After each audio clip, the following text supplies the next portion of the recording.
What are the biggest contributors to fructose, which we know does all sorts of damage to the body, which you just covered?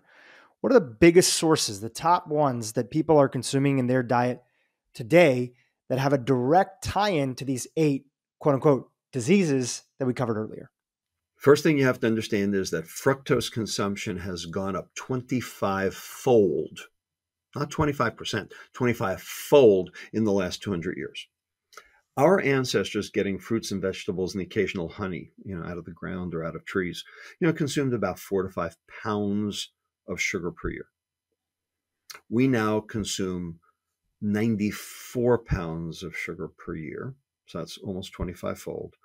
And a few years ago, before the obesity epidemic, hit, the grand stage, around 2010 to 2012, we were consuming up to 120 pounds of sugar per year. We've actually cut back to some extent, with diet sweeteners and, recognizing the problem. And as soda consumption has, started to fall.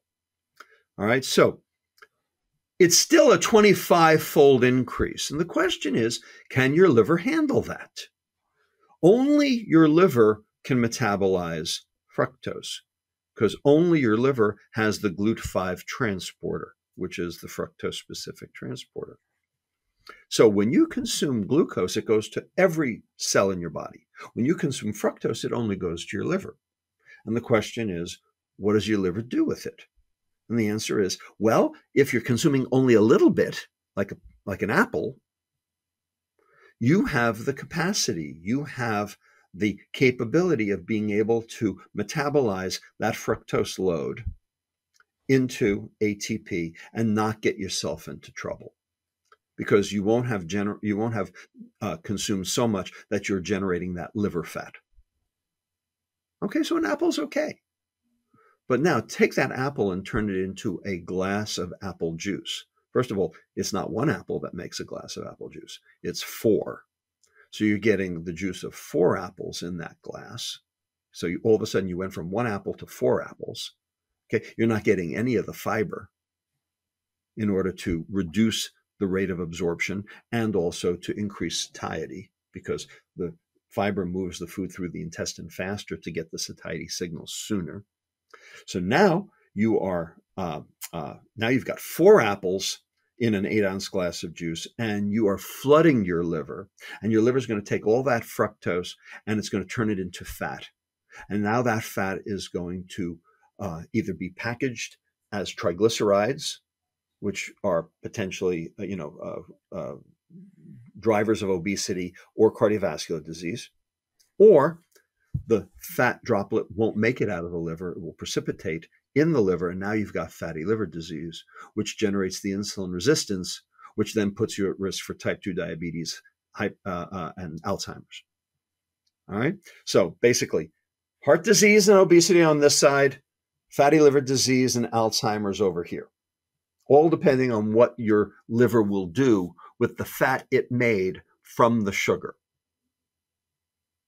So a little sugar is okay, because you have the innate capacity to metabolize a small amount. And that's the liver's job. The liver has enzymes in it that detoxify all sorts of things that you're exposed to. That's why Paracelsus famously said in 1537, the dose determines the poison, and nothing is without poison. It all depends on how much. Well, so we have, shall we say, toxins that will make you keel over and die at parts per billion, like cyanide, ricin, sarin, VX gas, right? And then we have chronic toxins that are, where we have a higher capacity, like arsenic, benzene, carbon tetrachloride, tobacco smoke, where, one, dose won't necessarily kill you, but, 10,000 might. All right. Well, fructose fits that same model. One sugar-laden meal is a treat. It's a delight. It's a feast. 10,000 sugar-laden meals is death. But that's what we're eating, because every meal is now a sugar-laden meal, because there's sugar in everything. 74% of all the items in the American grocery store have been spiked with added sugar by the food industry on purpose, because they know when they add it, you buy more. Because fructose, for lack of a better word, is addictive. This is their gravy train. This is their hook. Coca-Cola used to have cocaine in the process. It used to have alcohol in the recipe. And of course, it always had sugar and caffeine. So the FDA said, well, if you're going to sell it interstate, you got to get rid of the cocaine and you got to get rid of the alcohol. Well, it turned out the sugar and the caffeine was good enough to maintain the addiction. Well, that's what the rest of the food industry figured out too. So there we are. And that's why our food has been contaminated. Our entire food supply has been contaminated by the food industry specifically for profit. This all fits in this larger phrase that you have, which is protect the liver and feed the gut, right? Just to connect the dots for the folks that are listening, I'll expand you to deepen on the topic of gut, because you started in that direction earlier in the podcast, but I'd love to hear more about it.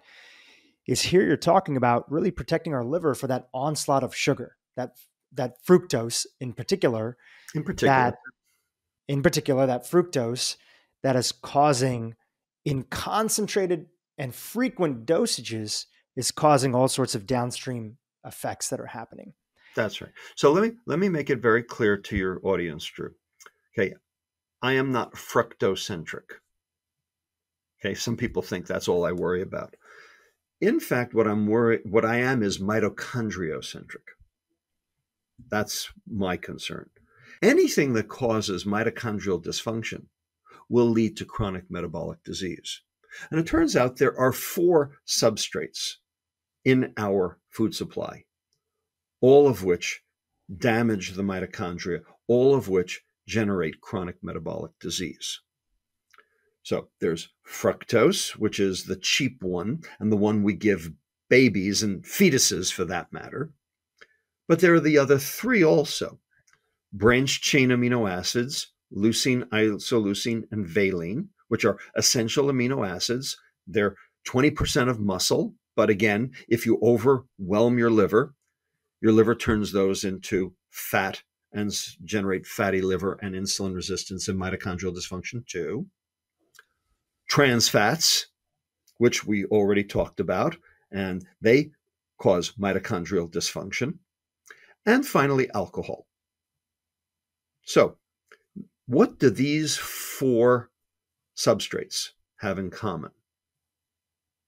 1, there's no insulin rise. They don't generate an insulin response. Number 2, they all are metabolized by the liver and not anywhere else. And therefore, they overwhelm the liver. And number 3, they poison mitochondria. So, of those 4, sugar is the cheap one. Sugar is the addictive one, although alcohol is too. But sugar is the one we give to children and call it love. So I'm most worried about that one.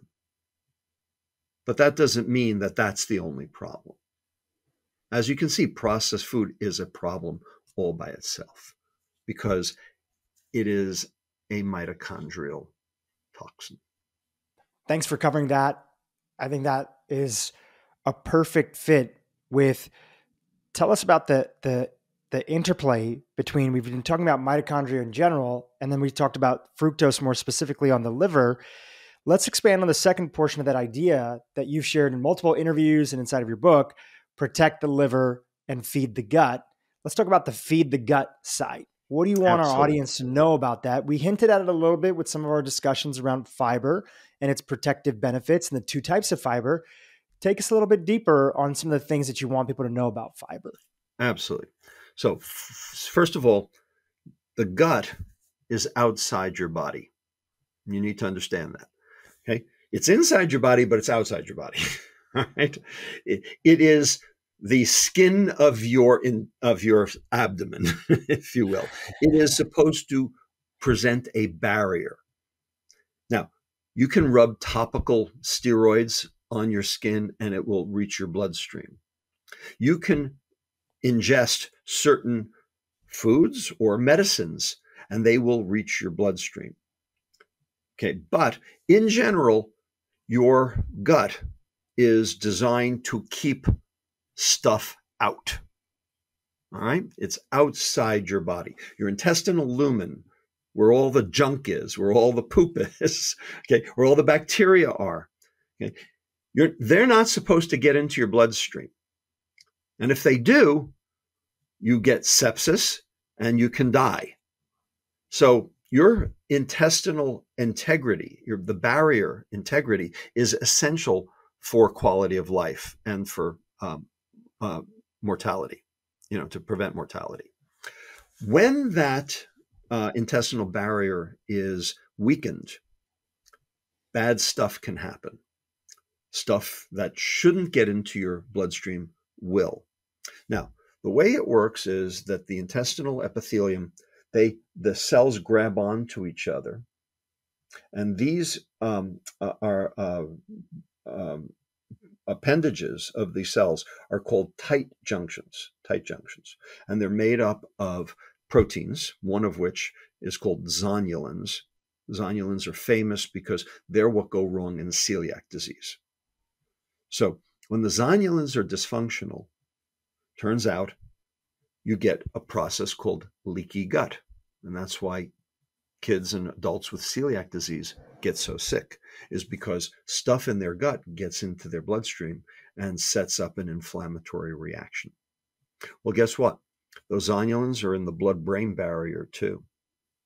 So if your tight junctions in your intestine fail, there's a reasonably good chance the tight junctions in your brain might fail too. So keeping your tight junctions tight is essential for life. So the question is, what can damage those tight junctions? What can make you get leaky gut? And there are various things like alcohol, that will do it. And there are other things like fructose. So how does fructose cause problems with tight junctions? Those zonulins, those tight junctions, the things that are holding your cells together, they're ATP dependent. Anything that causes a fall in the ATP levels in your cells will cause them to transiently lose their integrity and their ability to hold on. And so you will get slow, occasional, but sporadic, but nonetheless meaningful loss of intestinal, you'll get increases in intestinal permeability. And that will lead to various lipopolysaccharides, which are, generate an immune response, or whole bacteria or cytokines to be able to get from the gut into the bloodstream. And if they get into the bloodstream, they go to the liver. And what happens in the liver is it sets up inflammation. And now you've got liver inflammation. Now you've got insulin resistance. Now your pancreas has to make extra insulin to make the liver do its job because the liver's dysfunctional, because the mitochondria are dysfunctional because of the inflammation. So keeping an intestinal barrier that works, functional, is essential to good metabolic health. So how do you do that?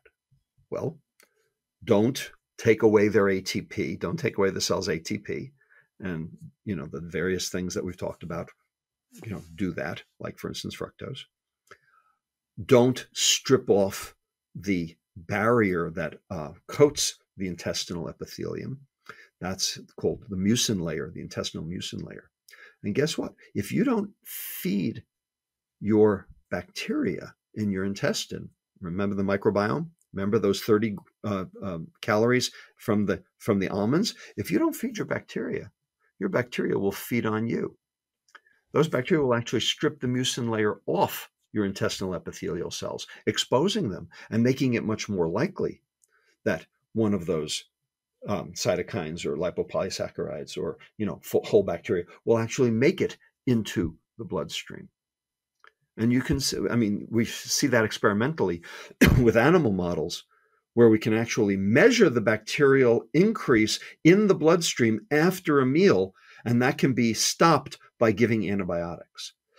Oh, and by the way, antibiotics change the microbiome as well and set you up for dysfunction as well by making the bad bacteria grow, like for instance Clostridioides difficile, which is a much more potent and virulent bacteria.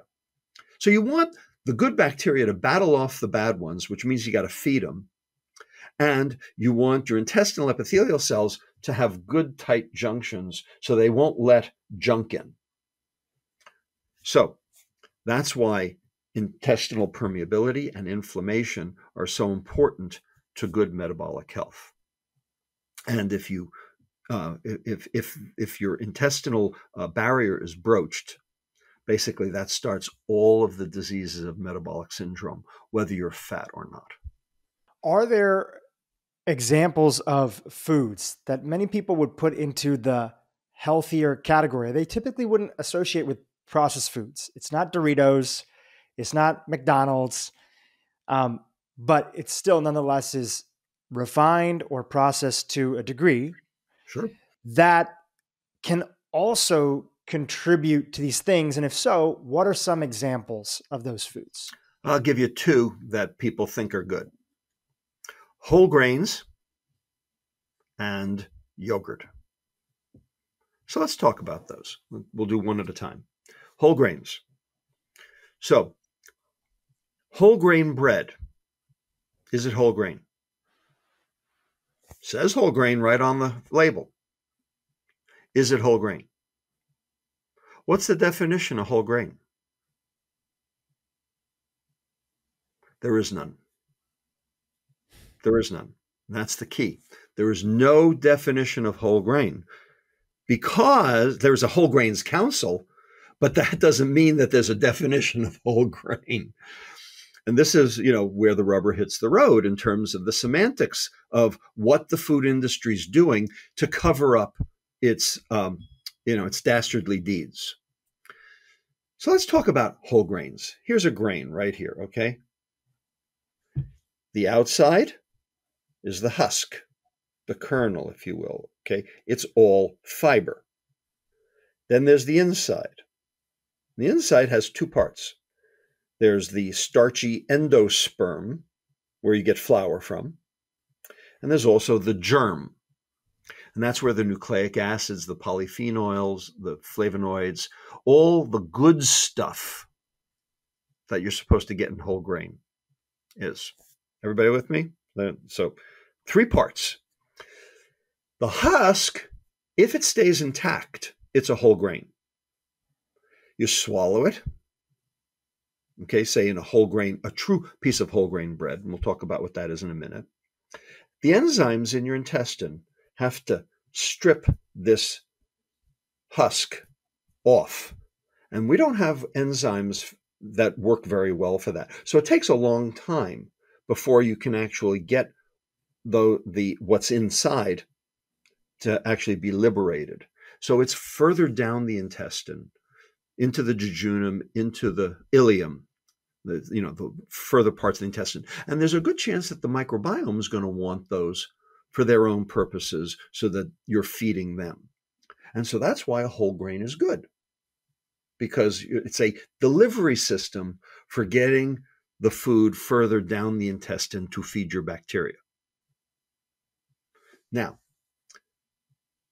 whole grain bread in the supermarket is not whole grain because the grains have been pulverized to smithereens. All right? And that liberated the flour. It also liberated the nucleic acids and polyphenols and all that. And they're still there. Okay? But here's the problem. Those will go rancid now that they've been liberated. So when they're as whole grains, you can store them for months at a time. That's what Pharaoh did, back in Egypt. They kept them whole. And so you can store them. But as soon as you've pulverized them, now they're on the clock. Now they're going to go rancid. And one of the reasons food goes rancid is because of the liberation of proteins and nucleic acids, which taste terrible if they are oxidized. So the food industry will pulverize the whole grain, and they will then sift off the nucleic acids, the germ, and they will leave you with this powder that still has some fiber, but not very much, and it's not surrounding the starchy endosperm. Now you consume it, and you can't set up that gel that I talked about before. And so the starches are immediately acted on by the saliva and by the stomach acid, and they start breaking up. And now you liberate all of that glucose, and it goes via the portal vein to the liver, generates an insulin spike, and you're off to the races in terms of chronic metabolic disease. The point was, because the food industry, because the bread company started with whole grain, they're allowed to say it's whole grain. But it's not whole grain. So what is whole grain bread? What does it look like? Can you buy it in the store? And the answer is yes. Not at Safeway, but you can buy it at Whole Foods. You can buy it at, specialty shops that cost more. It's half the size. A loaf of a 1 pound loaf is half the size of a regular loaf, and it's dense. Okay. The way you can tell whether or not something's truly whole grain or not is, if I threw it at your head, would I knock you out? Okay. If it would knock you out, then it's whole grain. If it would bounce off your head and make you say, what the hell did you do that for? Then it's not whole grain. Okay. Because real German fitness bread, okay, is it's sliced very thin. It makes a lousy sandwich because it doesn't have a lot of gluten liberated. So it doesn't hold together as, spongy. That's why, we don't make, kids sandwiches for school out of whole grain bread, is because the bread will tend to fall apart. But that's true whole grain bread. So you can buy it, but you can't make a sandwich out of it. So that's one thing, whole grains. Number 2, yogurt. Now, yogurt has active cultures, right? Well, maybe they do. Not necessarily. They're supposed to. And active cultures help populate the intestine with, quote, good bacteria. In particular, lactobacillus, bifidobacteria. We've now found that bifidobacterium infantis seems to be a very good one, is one of the things that helps babies, and it seems to be a positive one. So they're adding that now to all of these, to kombuchas and to, other fermented foods in an attempt to try to get them, down into your intestine. The question is, if any of these foods worked, why would you have to keep eating them? If any of these probiotic supplements with these various bacteria worked, why would you have to keep taking them? If they're live cultures, they should set up shop, right? They reach the intestine. It's nice and dark and murky and, all sorts of stuff in there. And certainly bacteria are growing in there. Why don't they just set up shop? Why don't they, distribute themselves throughout the intestine, and you only have to take them once? And the answer is because they're not living anymore. They died. And that's the reason why you needed them, is because your own died, because you have an inhospitable intestinal environment.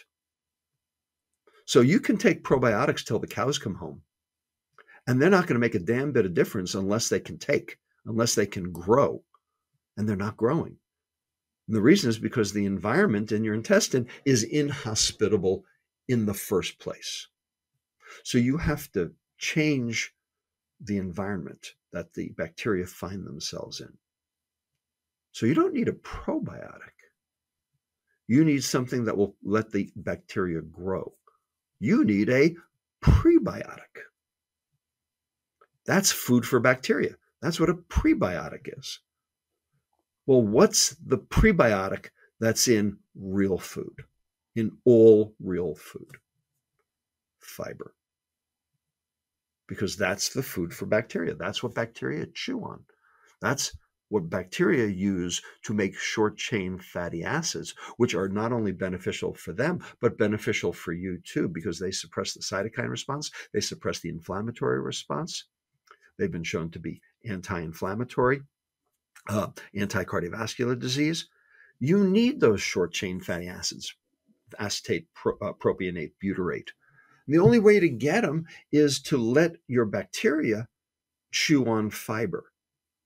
Well, the fiber's in the real food, but it's been taken out of the processed food.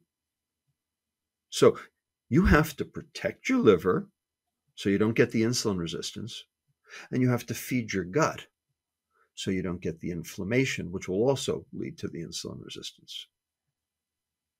You do those two things, protect the liver, feed the gut, and now you've got metabolic health. The question is, what causes those 8? And the answer is bad food. Bad food causes all 8. And by the way, obesogens cause all 8. These chemicals in our environment cause all 8. What about exercise? Does exercise remediate any of those 8? Can you outrun a bad diet by mitigating these 8 phenomena? And the answer is exercise will fix 4 of them. So, is exercise good? Oh, absolutely. Exercise is great. And the fact that you're doing it is terrific. And the fact that Michael Phelps, burns 6,000 calories a day doing it, I'm all for it. And I exercise too, not as much as you. I'm also a little older. Okay. But the fact is, you can only mitigate 4 of them. Which 4 can you mitigate? You can mitigate mitochondrial dysfunction. That's good. You can mitigate insulin resistance. That's good. You can mitigate inflammation. That's good. And you can mitigate autophagy, and that's great. Okay, those are all good things to mitigate. So by all means, keep exercising, people. I'm for it. I've never said word one against exercise, but it's only the second best thing you can do for yourself. The first best thing is fix your diet, because then you can fix all 8 at once. Can you give us a reminder of the 4 that exercise saying doesn't fix? Sure. Glycation, oxidative stress. Actually, exercise makes oxidative stress worse. Membrane instability. It's a temporary insult that increases oxidative stress. Exactly. But it has sort of like a hormetic type response in the body. It's not that you're saying that it's bad. It's just that it temporarily would increase oxidation. It depends on whether or not you have the capacity to quench the reactive oxygen species. So if you eat well and you bring enough antioxidants on board, then you can mitigate the negative effects of oxidative stress generated by exercise. Good for you. But if you eat shit, and you can bleep that out. if you eat crap, can we keep it? Up to you. Your choice, Drew. If you eat badly and you're not bringing enough antioxidants on board, and so those reactive oxygen species are not quenched at the level of the mitochondria, then where do they go? Those reactive oxygen species go to the endoplasmic reticulum, which is right next door to the mitochondria. And they will engage in the process known as the unfolded protein response, the UPR, or also known as endoplasmic reticulum stress, ER stress, same thing, unfolded protein response, ER stress. And what that means is that proteins that normally need to fold will now misfold. And when they misfold, they don't work. And when they don't work, guess what? You have cellular dysfunction. And ultimately, you can have cell death. That's what happens with insulin. That's what happens in the beta cell, is you end up with oxidative stress that affects the ability of the insulin molecule to fold. So you end up with misfolding of the insulin. It doesn't work. And so that's why the insulin levels go down. And that's type 2 diabetes, is reactive oxygen species in the beta cell, keeping the insulin molecule from being able to be folded properly. The good news is, if you fix that, your insulin will come back. And that's why so many people are now able to reverse their type 2 diabetes by altering their diet. So just going back to the diet and exercise example that you had there, just to make sure there's not any confusion, what you're saying is that even if somebody had some regular activity in their life, but was still consuming their calories primarily from ultra-processed foods, they would be in a situation where exercise is not making much of a difference for them at all. Exactly right. Right? It's not that you're saying that it's harming them. It's just not going to make much of a difference if the bulk of your calories, and again, if you're eating ultra-processed foods, chances are your calories are already up anyway, whether somebody prescribes or doesn't prescribe to the calories in, calories out model. We just know that people who are eating ultra-processed foods, their calories are way up. So then a moderate level of exercise, you may actually feel like it's not making a difference for you because it actually may not be making a difference to their body. Exactly. That's what I'm hearing from you. That is exactly right. So the best thing that somebody could do is, again, get off of ultra-processed foods, still keep their activity up and maybe even increase it depending. Sure. And moving towards a whole foods diet. Absolutely. Okay. And the reason is because you need the other things in food aside from the macronutrients. Right. You need the micronutrients. You need the flavonols. You need the polyphenols. You need the biotin. You need all the other stuff that's necessary to let those reactions, those metabolic reactions in the body go and go efficiently. And you especially need them for your mitochondria. Mm-hmm. So you mentioned glycation. Glycation, Yep. oxidative stress. Oxidative stress, which you talked about. Okay. Membrane instability will not be fixed by exercise. The only thing that fixes membrane instability is omega-3s. Mm-hmm. Okay. So let me explain. So your mitochondria don't play a role in membrane strength? No. Okay. Different phenomenon. In fact, your mitochondria are made of membranes, and that's a great way to end up with mitochondrial dysfunction, is to have membrane instability, because the fatty acids that make up the cristae of the mitochondria are all essential fatty acids that you have to ingest. So give us a breakdown on membrane instability. What is the membrane? So, what makes it up? Why is it important? Right. The membrane is the covering of the cell. Okay, the fatty covering of the cell. Here's the way to think about membrane instability. Take a balloon, blow it up. Try to put a knot in it. Try to poke a hole in it with your finger. Bounces right back. Okay. Try to take a pin and pop it. Now it'll pop. Okay. Take a new balloon. Blow it up the same way. Put a knot in it. Put that balloon in the corner of your bedroom for 3 weeks. It will slowly but surely deflate. Now take the knot apart. Take the balloon, the spent balloon, and re-blow it up to the same level you did before. Put the knot back in. Now try to poke a hole with your finger. Now it'll pop. It wouldn't pop the first time, but it'll pop the second time. How come? Because the membrane changed.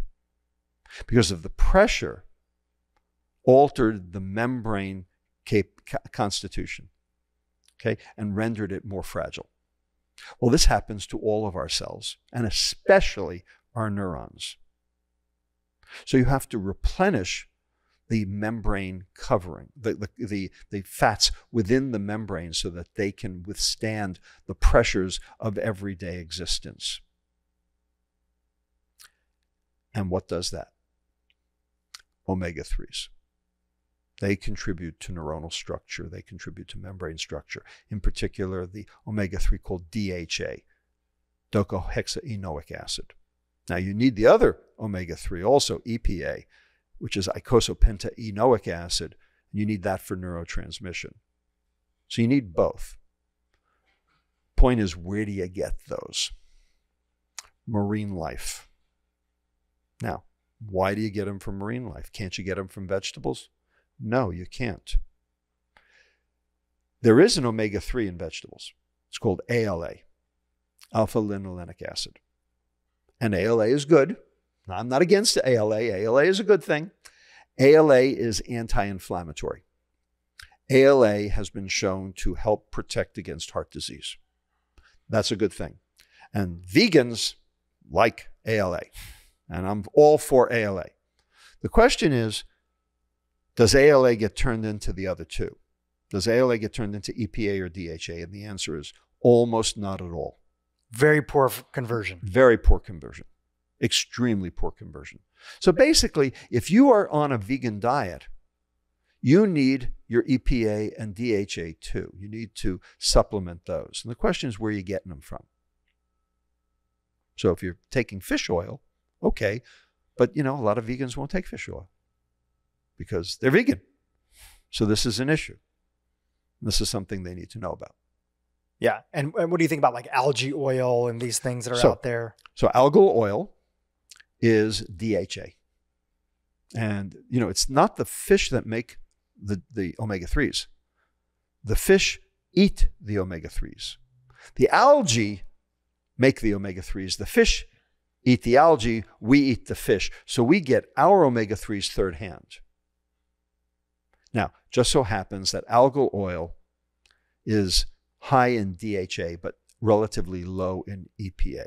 And you know how I know that? And you know how you know that? Because algal oil does not smell like fish. Algal oil basically smells like olive oil. But EPA, eicosapentaenoic acid, that's where the fishy smell comes in. Yeah. And it's really hard to get algal oil into a recipe. It's really hard to get EPA into a recipe other than eating fish. Just a little personal testimonial I've shared on the podcast before, but I grew up vegetarian, was vegan for many years. Okay. Started to notice for the first time in university, I was feeling like I had the blues. I wasn't clinically depressed. Really? There was a lot of stuff that was going on in my life. Okay. And I started to be open to the idea that maybe I didn't know everything about diet. I was a pretty staunch vegan at the time. I wasn't at protests and things, but anybody who would ask, I would say, here's why I think you should be vegan, because that's what I knew at the time. Right. And then later on, when I got introduced to the world of functional medicine, I ended up, one of the first tests that I did got me to personally, this is my own personal testimonial. I'm not advocating what people have to do. I did a $99 test, no affiliation with them, called the Omega Quant. All right. And it was a breakdown of my omega-3, 6, and 9. And I saw that my omega-3 was super low. Right. And it was the thing that got me to start including fish in my diet. And I immediately, within a matter of months, started to feel like my brain was turning on. Fantastic. That's just my own personal testimonial. Okay. And I know there's a lot of successful vegans that are out there, but I always like to share with my audience my own experiences. I understand. And look, I have nothing specifically against veganism. And I want to make that very clear. Okay, everyone's entitled to do what they want. But it's also true that everyone's entitled to do what they want, and that means that you don't tell me what I should do. Right. Either way. Of course. Okay? So I want to make that very clear. I'm very libertarian on this issue. Mm-hmm. My goal is to optimize everyone's health. And what I'm saying is that membrane instability is super important to try to mitigate. We need to protect our membrane. We do. And omega-3s have been scientifically and empirically shown to mitigate that membrane damage, especially from insulin resistance, especially. And it's also been shown to mitigate depression and several other psychiatric diseases. So this begs the question that a lot of people ask about and there's debates upon, and, it kind of comes up in the world of nutrition on, a cyclical basis. And that's idea that if omega-3s are protective, should people be worried about a large amount of omega-6 in the diet from seed and vegetable oils when it comes to these membranes? Absolutely. So omega-6s are pro-inflammatory. Omega-6s are the precursor. Linoleic acid is the precursor to arachidonic acid. Arachidonic acid is the precursor to thromboxanes, leukotrienes, prostaglandins, all three pro-inflammatory. These are basically how your body clears infection. And can I just ask you one question on that? This is where I think a little bit of the debate that comes up is that you have people like Dariush Mozaffarian from Tufts University, who's a good friend, who will come out there and, he got a lot of criticism with Tufts' involvement on the food compass approach. And all the headlines that were out there, is Lucky Charms, healthier than steak and, things like that.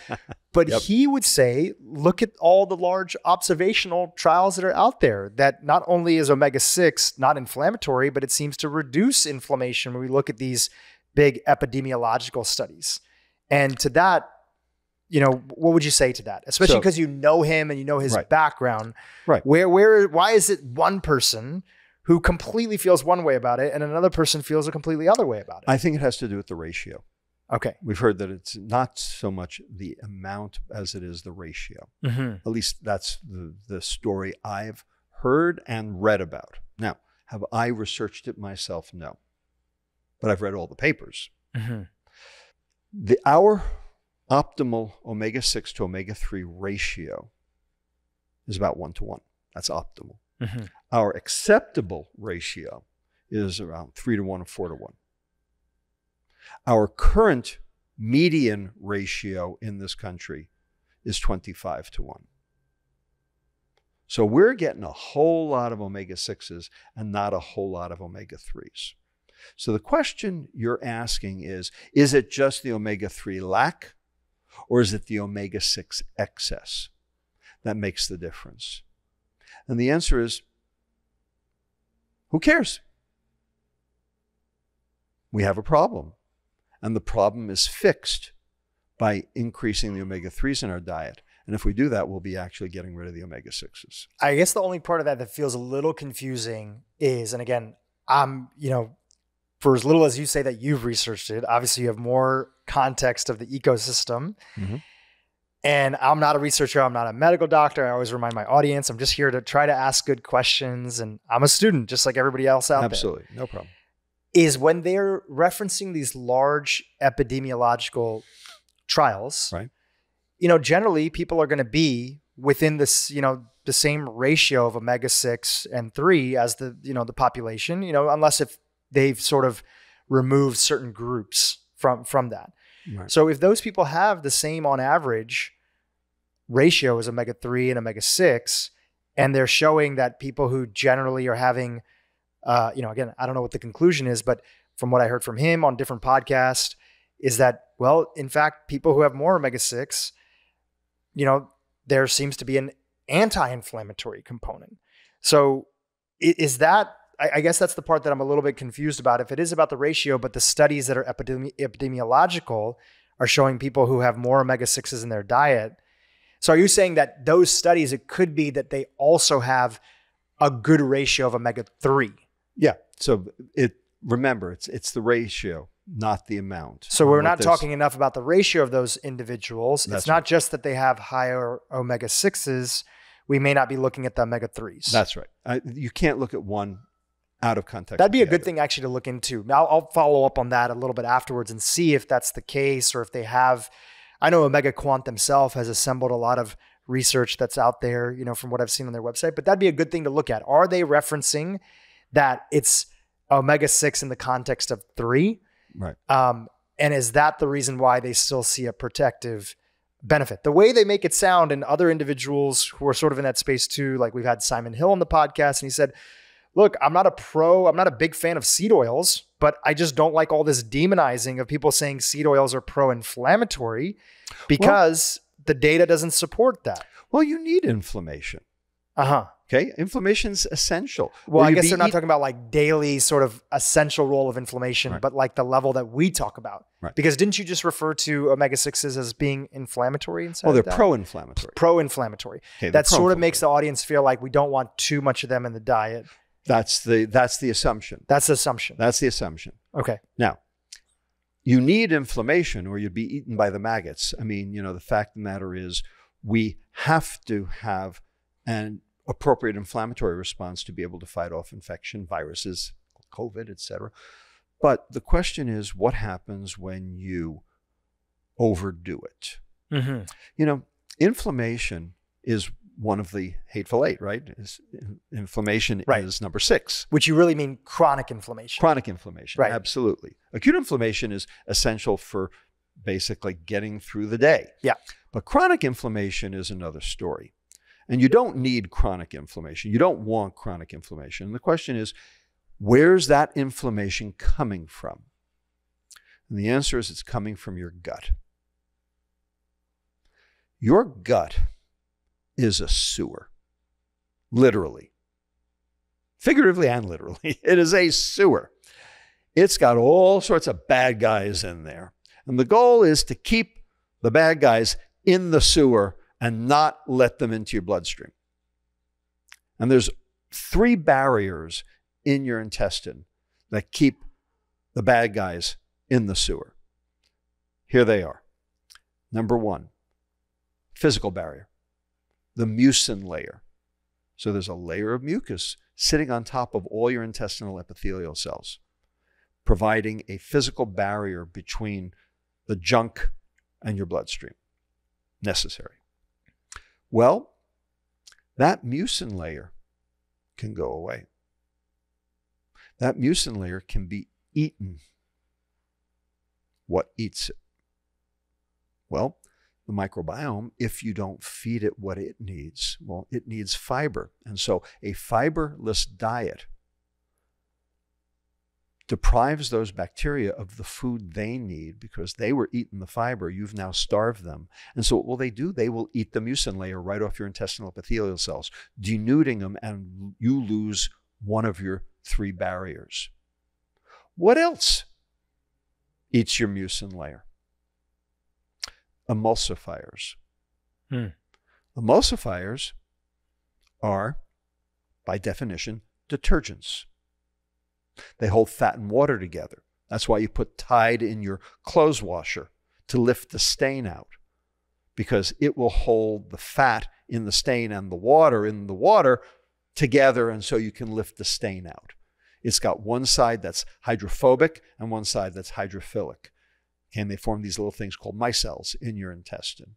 Okay, that's how you basically absorb fats, is through these, by basically mixing fat and water together, an emulsion, an emulsifier. And they're commonly used in foods, even natural products like carrageenan. That would be one? These are things that are found in processed foods mostly. Mm-hmm. Yes, of course, there are some foods that have them in them, like seaweed has carrageenan in them. Right, okay. But we're talking about added emulsifiers for shelf stability. Exactly, to hold fat and water together on the shelf.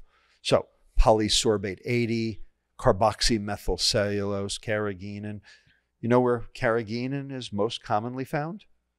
Almond milk, I think. Ice cream. Ice cream. Ice cream. Okay, you got to hold fat and water together in ice cream, don't you? All right. Yeah. And do you know who introduced carrageenan to ice cream? I don't. Margaret Thatcher. Oh, interesting. Tell me. She was an ice cream chemist before she was an MP. Wow. Yeah, she really was the Iron Lady. Bottom line, emulsifiers have been shown to eat that mucin layer also. This is work from Elenov's group at Weizmann Institute in Rehovot. And they're not like live bacteria. It's just that they degrade that layer. Right. Right. Well, but now you've lost a barrier. Now you've lost the barrier. So, second barrier, the biochemical barrier, a protein that links the intestinal epithelial cells together called tight junctions, the most famous of which is zonulins, which are the things that go bad in celiac disease. That's what the gluten is targeting and causing those to drop out. And that's why you end up with leaky gut in celiac disease. So these tight junctions basically form a biochemical barrier between cells to prevent the transfer of bad guys, lipopolysaccharides, cytokines, whole bacteria, so that they don't end up in your bloodstream. And you can measure them in the bloodstream in celiac, and you can measure them in the bloodstream after ultra-processed food. Not okay. So you need your tight junctions to be working. Well, what causes those tight junctions not to work? Is antibiotics one of them? Well, antibiotics will change the microbiome, Mm-hmm. and the microbiome will then sometimes eat the mucin layer and will sometimes, generate its own toxins, which can cause problems. Okay, got it. But yeah, no, so there's something else that nitrates tight junctions. Fructose. Fructose nitrates tight junctions, and fructose increases the risk for leaky gut. And then finally, the third barrier, the immunologic barrier. So there's more immune cells in your intestine than anywhere in the body. And that makes sense because, after all, your intestine's a sewer. So there are all sorts of cells in the Peyer's patches inside your intestine, in your small intestine. And they are filled with cells called Th17 cells. And they make a cytokine called IL-17, interleukin 17.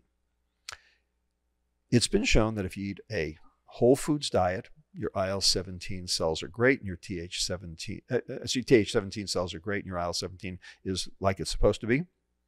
If you eat a ketogenic diet, your Th17 cells are fine, and your IL-17 is fine, and your barrier is competent. And if you eat fat and sugar together, those Th17 cells are depleted, the IL-17 goes down, and fat in the fat sugar diet starts making its way across the brush border into your bloodstream and generates inflammation. So, bottom line, it's not just the emulsifiers, it's not just the fructose, it's the whole sort of 9 yards. It's what you're eating. But in every single case, ultra-processed food is the bad guy. And people need to understand that ultra-processed food ultimately is not food. Just because they say it's ultra-processed food and they use the word food doesn't actually make it food. So what is the definition of food, Drew? Right out of the dictionary. What's the definition of food? Yeah, we talked about it a little bit last time. Honestly, I forgot the exact definition, but yeah, right. Tell our audience. Substrate that contributes either to growth or burning of an organism. That is the definition of food. It's a great definition. Substrate that contributes to either growth or burning of an organism. So if anything that you put in your mouth contributes to either one, growth or burning, food. Okay, let's look at ultra-processed food. Does ultra-processed food contribute to burning? In order to do so, you have to increase mitochondrial function. Does it contribute to burning? Yeah. Which is connected to, does it lead to energy expenditure to process it? Yep. So in the case of like Michael Phelps, who's still eating a lot of ultra-processed foods, it would be contributing to burning, would it not? Well, his exercise contributed to burning, and his resting energy expenditure was higher. But like we talked about before, body temperature's gone down 1.5 degrees Fahrenheit over the entire United States over the last 150 years. Where'd that come from? Air conditioning? Really? This is mitochondrial dysfunction. Our mitochondria are not operating as efficiently, so they're not burning as much. Exactly right. And specifically fructose, because of those inhibition of those three enzymes we talked about, AMP kinase, ACAD-L, and CPT1, carnitine palmitoyltransferase 1. So fructose is a primary component of ultra-processed food. 67% of the sugar in our diet is in ultra-processed foods. How about growth? Does ultra-processed food contribute to growth? It actually inhibits growth. So my colleague, Dr. Efrat Monsonigo Ornan at Hebrew University, Jerusalem, head of the Department of Nutrition there, actually showed that it inhibits cortical growth, it inhibits trabecular growth, it inhibits all sorts of bone growth. It hollows out the bones in your femur, and it also hijacks growth, like, for instance, cancer, like the Warburg effect. So if a substrate does not contribute to growth and does not contribute to burning, is it a food? And, you know, we talked about this a little bit last time, and here's the part that I'm not saying that I'm confused on this, but that the part that I see, right? Sometimes I turn on the TV just to kind of see what kind of craziness is going on in the world, right? Yep. And there's a lot. Yep. And every so often I'll end up on a show, and there's some extreme ones on like TLC and other stuff of people who literally do not eat one vegetable, like individuals who are in their like 20s, 30s, 40s, 50s. Yep. And all they do is, you know, they make an entire show out of these folks. I wish I remember what the show is, but I'm sure you've seen it, right? All they eat is, you know, fast food hamburgers. I stay off of TLC. Okay. So, but just, I'm letting you know that this exists. Okay. It's, think of me as like, you know, a modern day archaeologist kind of looking and surveying the landscape. It gives me good podcast material. Okay. And honestly, I'm looking at it and okay, this person is quite severely overweight and obese. Right. And yet I'm still so surprised because these individuals are on TV saying like, I only eat soda, French fries, and I eat a burger, but I literally take the lettuce and the tomato off. Right. And yes, they're not healthy, but they're, you know, still alive and they're quite large. I'm amazed by how resilient the human body is that I would have thought this person would have keeled over in their teens if they eat that way. Well, indeed. But the point is that we are decreasing our lifespan. We have definitely decreased our health span, but we're decreasing our lifespan now. For the last 5 years in a row, mean age of death in the United States has continued to go down. And that is not true of the rest of the world. The rest of the world continues to go up. And if you look at, say, Japan as sort of the epitome, because they have the oldest people, their mean age of death in Japan is 86 years. The mean age of death in the United States is 77.5 years. So that is almost 8-year longevity tax that we pay because of our crappy food.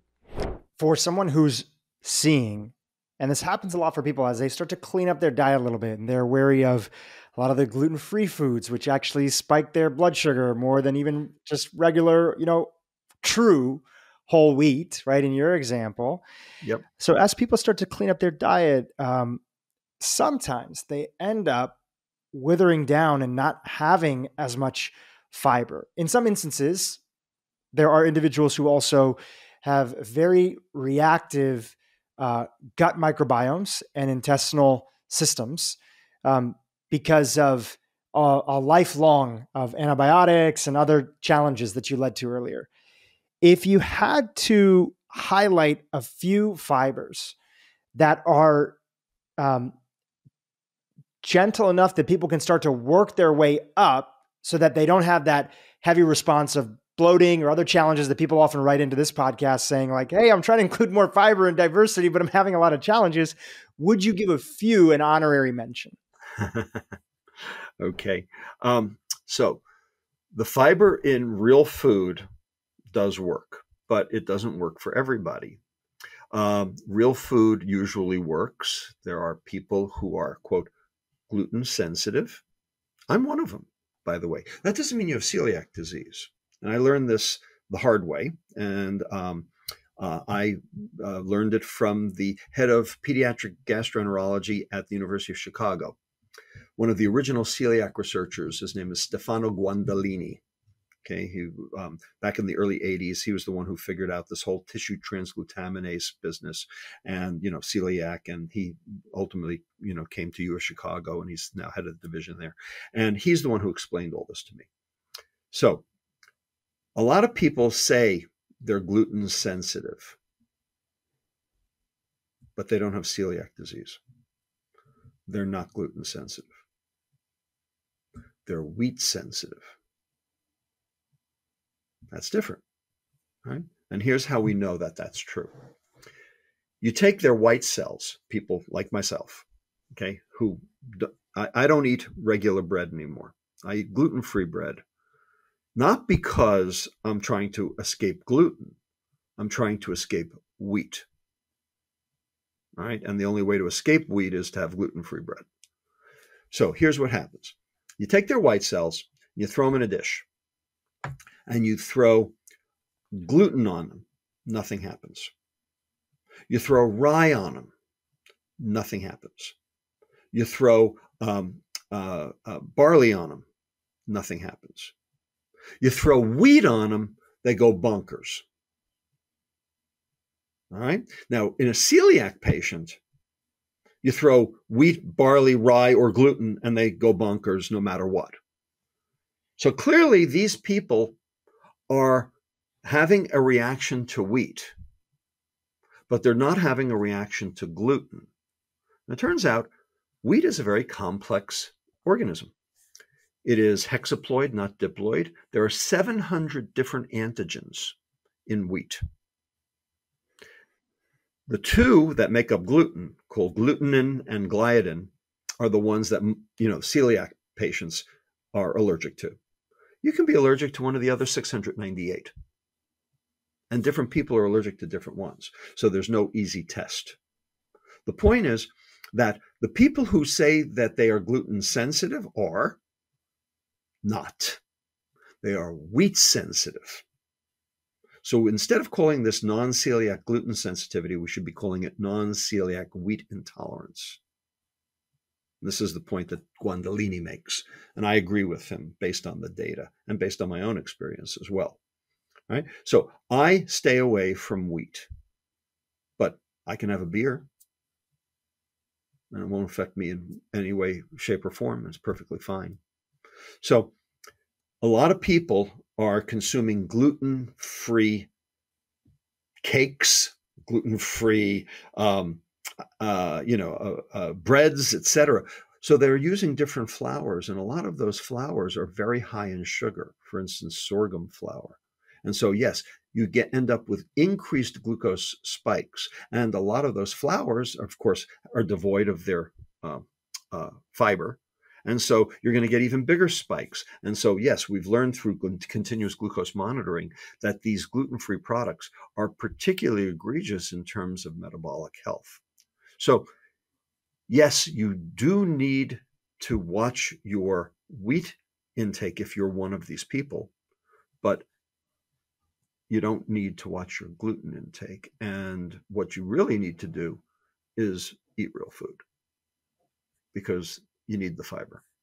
Is there a classic way in your diet on a practical level that you have in your rhythm, your routine, and how you eat? Is there a way that you have your go-to for ensuring that you hit that fiber amount every day as a part of your regimen, right? Is it that big salad at lunch? Is it, just curious about how you approach that for your own health. I try to make sure that there are 2 vegetables on my plate instead of a starch and a vegetable. So, like for instance, last night was Valentine's Day. And now it's not evergreen anymore. People know when we did it. I made a filet mignon for my wife, my daughter, and myself. And Instead of potatoes, we had Brussels sprouts and broccoli. And we also did Mexican grilling onions. And that worked beautifully with a bottle of, half a bottle of Zinfandel. And we had a phenomenal Valentine's Day.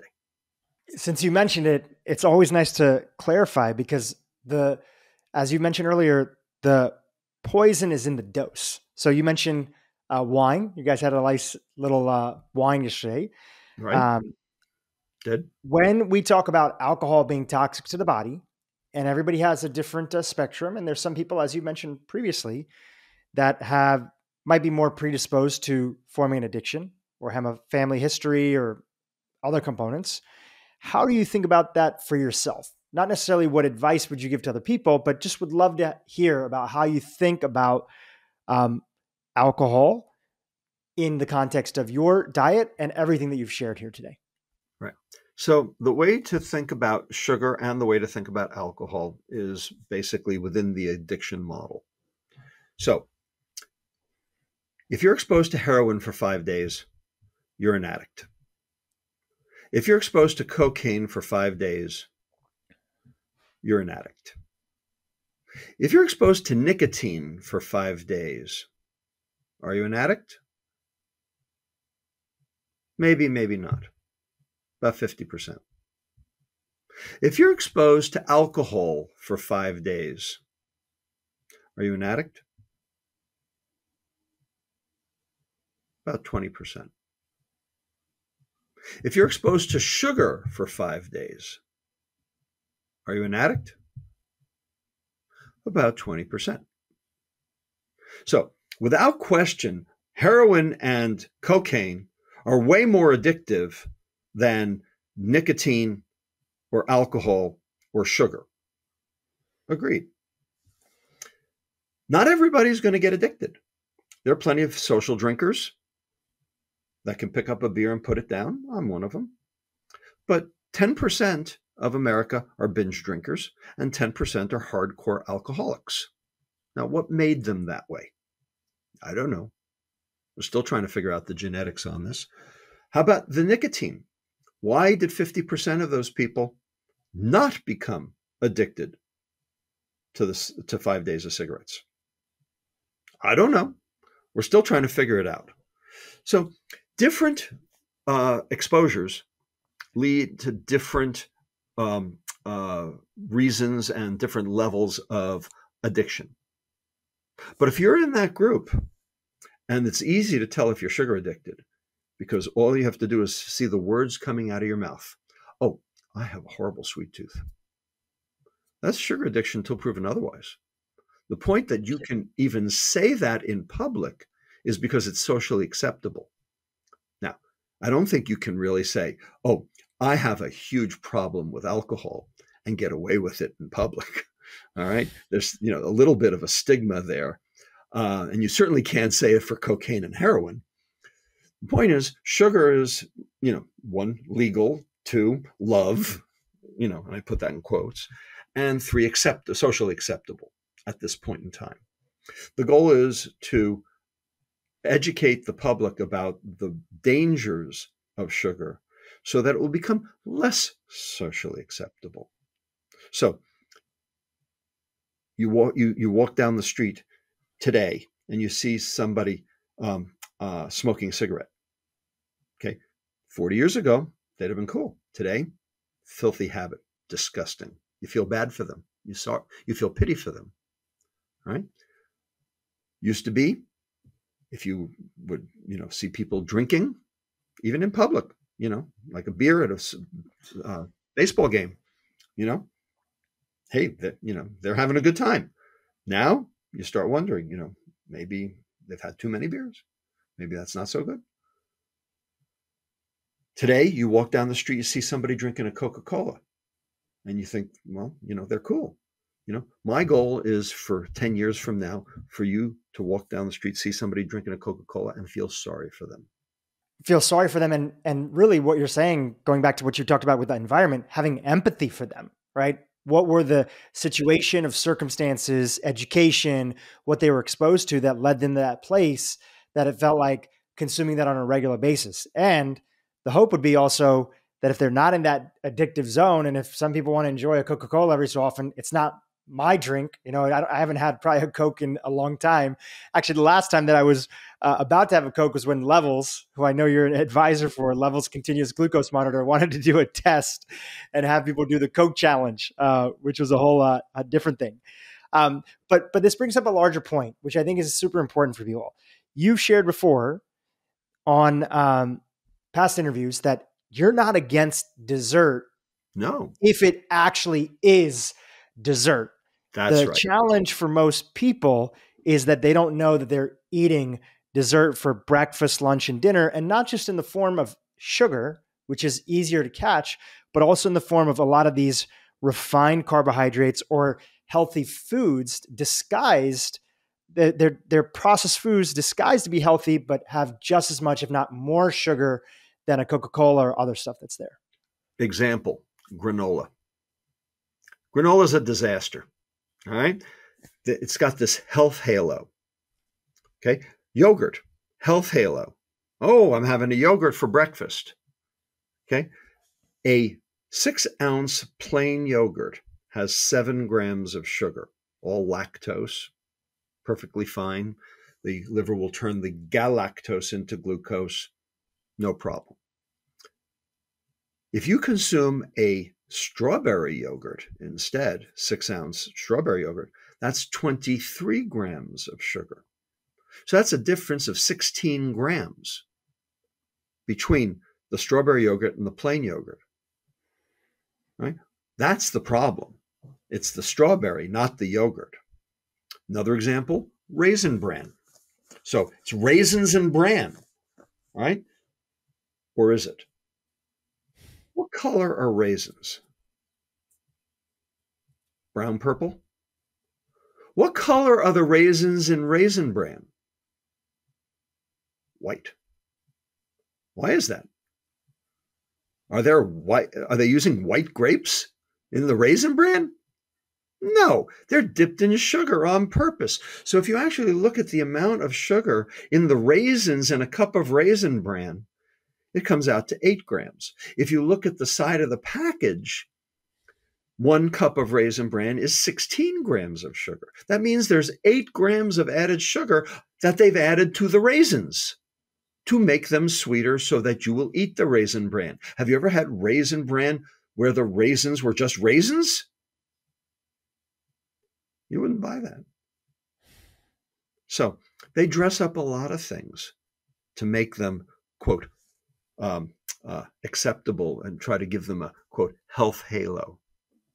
Right? The same, of course, is true for all of these juices that you have to be very wary of. So, yeah, there's a lot of subterfuge on the part of the industry to get you to consume their product. And sugar's the hook because sugar, for lack of a better word, is addictive.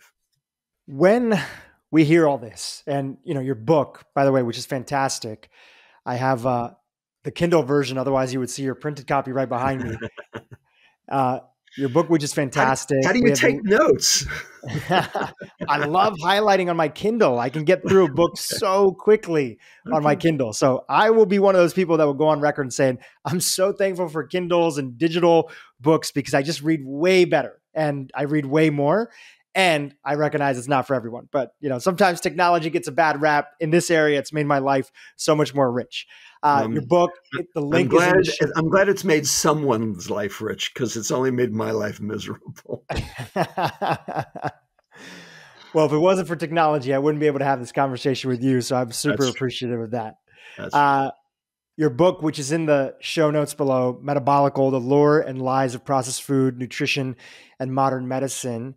You go even deeper into some of the things that we talked about today. Highly recommended for anybody to pick that up. And if people don't read to the end, which sometimes happens with books, or if people are listening to the first part of this interview, you start to imagine a very pessimistic world. And it's not the case. There are actual solutions inside of there besides the practical things that we can do on an individual basis. One of the things that you opened up with, which is how do we change the environment? How do we influence the environment, especially for an individual who cares about making the world a better place for people who especially don't have access to it? Give us a few of the things that you found through your research, your findings, your own practice as a doctor that you think can help influence this, not just for ourselves, but for the other folks that are out there who aren't listening to podcasts or working 2 to 3 jobs a day and are just trying to provide for their families. You asked very good questions. Ultimately, am I a pessimist? And the answer is, yeah, I'm sort of a pessimist at heart, but I'm actually optimistic about this. And I'll tell you why. In the last 30 years, we have seen 4, count them, 4 cultural tectonic shifts in America. And here they are. Ready? Bicycle helmets and seatbelts, smoking in public places, drunk driving, condoms in bathrooms.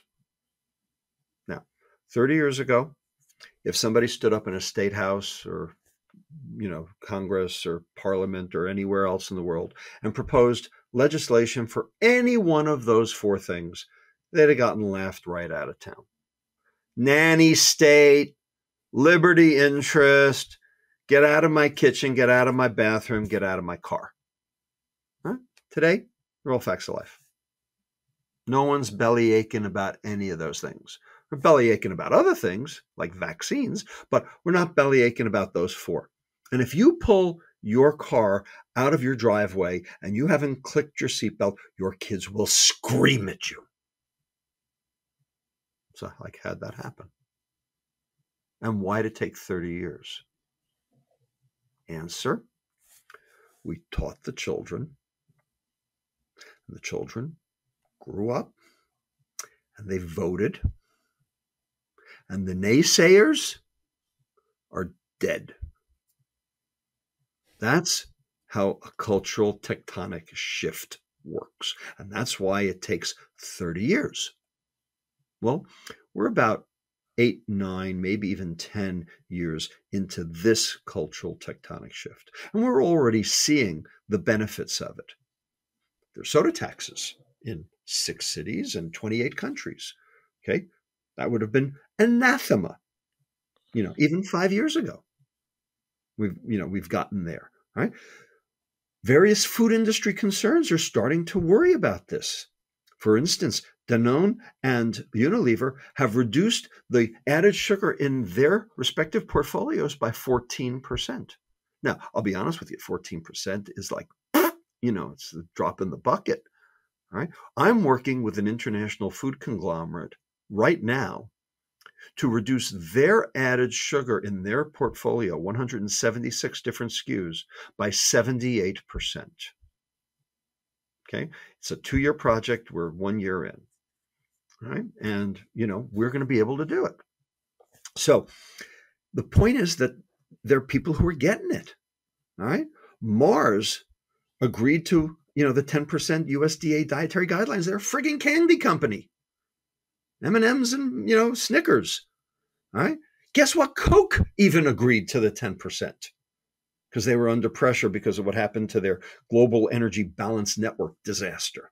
That, they're a pariah in the public health community, and they're trying to basically back their way back in.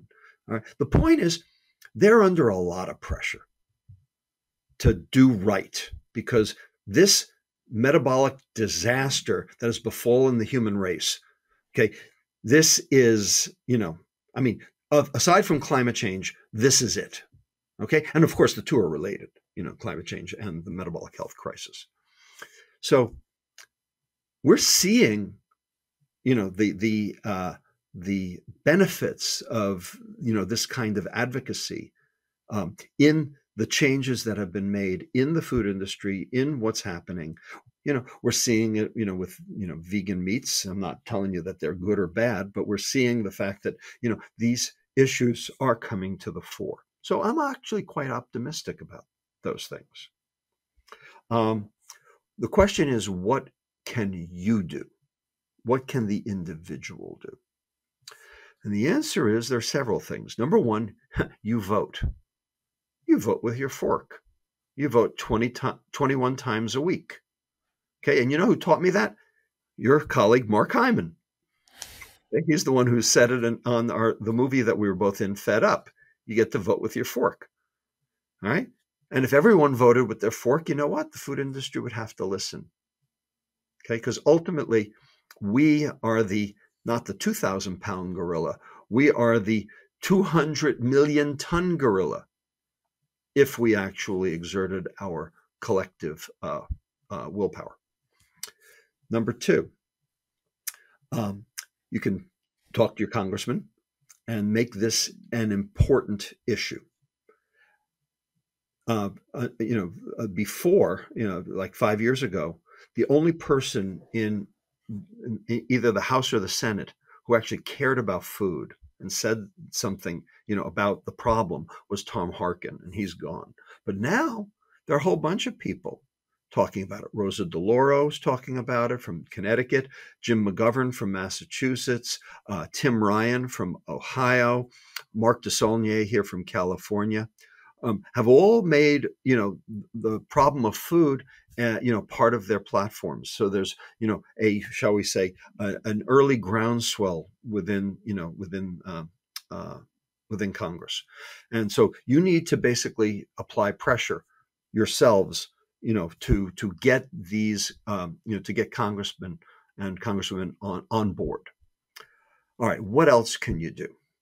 First of all, you can petition and lobby your school districts to provide real food to children in school. I am the chief science officer of a nonprofit here in the Bay Area called Eat Real, where we're actually changing the food procurement paradigm for school districts so that every kid gets fresh, real food each day at school.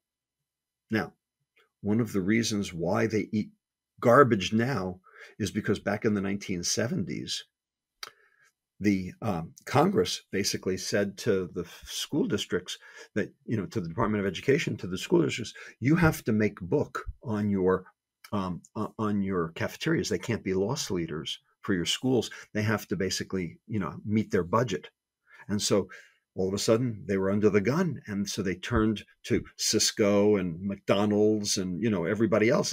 And they said, oh, sure, we'll be happy to feed your kids. And guess what? Because we'll feed your kids, you won't even need all those lunch ladies. You can fire them, and you can actually recoup the infrastructure, the real estate in the schools to turn the food prep areas and the cafeterias into classrooms, which you're going to need.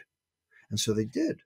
And so now the schools don't even have any place to produce the food. And that's, of course, that was their plan all along, was to basically, make you hostage to the food industry. And now all these schools are, so they can't even provide real food. So we've developed a business model that actually prepares the food off-site at a centralized facility and then farms it out. And we've done this now in the Mount Diablo Unified School District here in the East Bay, and we're doing it in 213 districts around the country. So if you're listening to this and you're worried about school food, we've got an answer for you. Okay? All you have to do is want it. And all you have to do is talk to your school board about inquiring into it. Eat Real.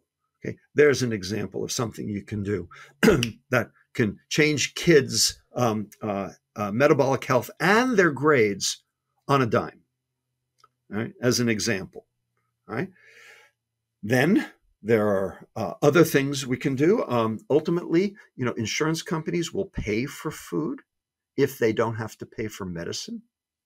And so I am the chief science officer of a for-profit called Fugal, which connects 4 stakeholders: the patient, the doctor, the grocery store, and the insurance company, so that food that will be of benefit to the patient will be covered by the insurance company, whereas food that will not be of benefit to the patient will have to pay for, in which case they're nudged into doing the right thing because they're worried about the money.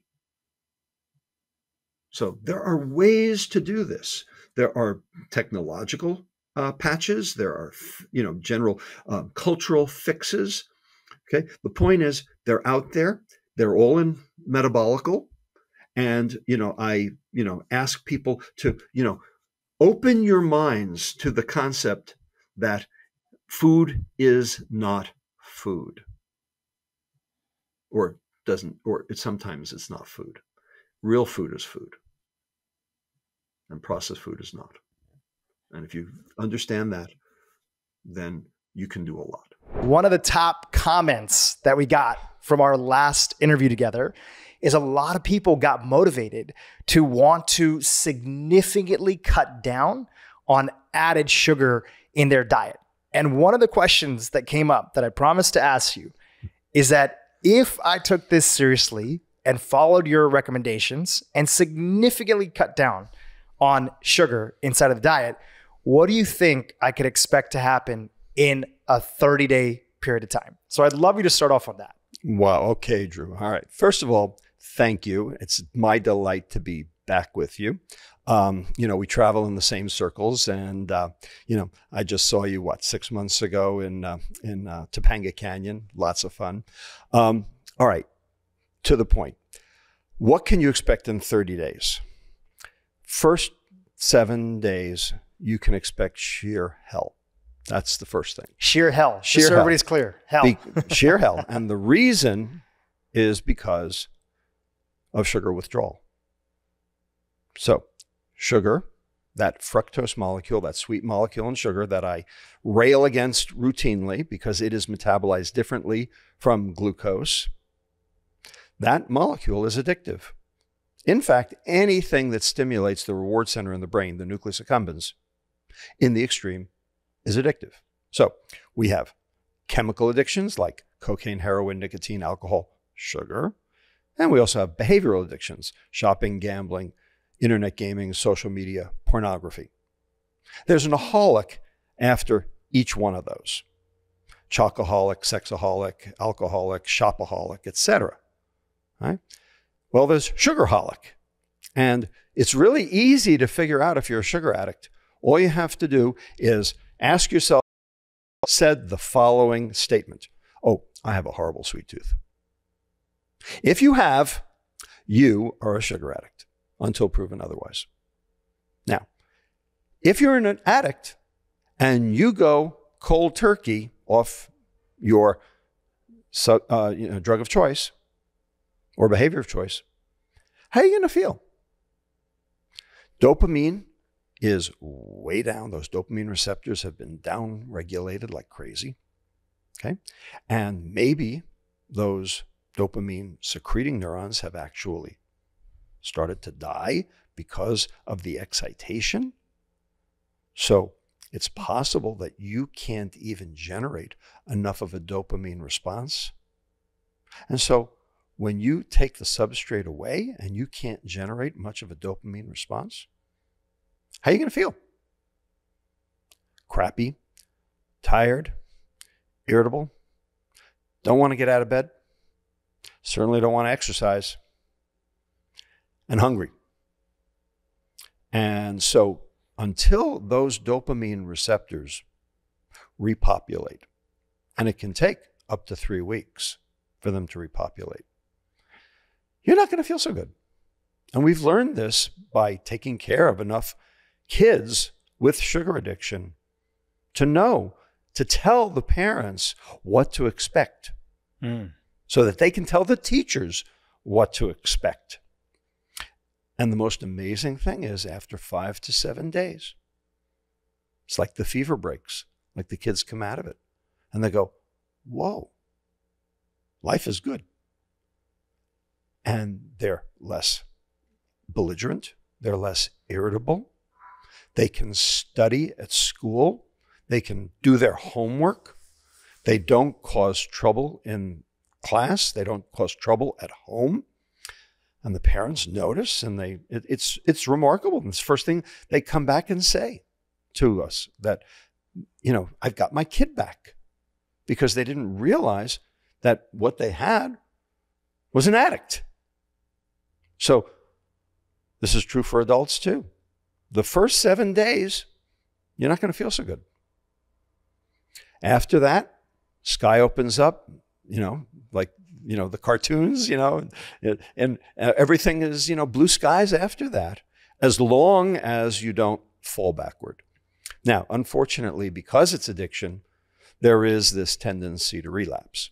And because it's sugar addiction, and there's sugar in everything that's ultra processed, because that's what the food industry did on purpose, because that's how they hooked you in the first place, it's really easy to fall off the wagon because the substrate is always there. For alcohol, you have to go search for it. For cocaine, for heroin, you have to go search for the pusher. For sugar, the pusher's your grandma. Yeah, it certainly is pervasive. And I guess the follow-up question that I'd have to that is, you and other people in your field have talked about how anybody who turns around nutritional packaging and looks at the label will see that there's recommendations for dietary fat. There's percentage daily recommendations for, other things like sodium that are on the label, but there's none for sugar. Right. Right. And that's on purpose.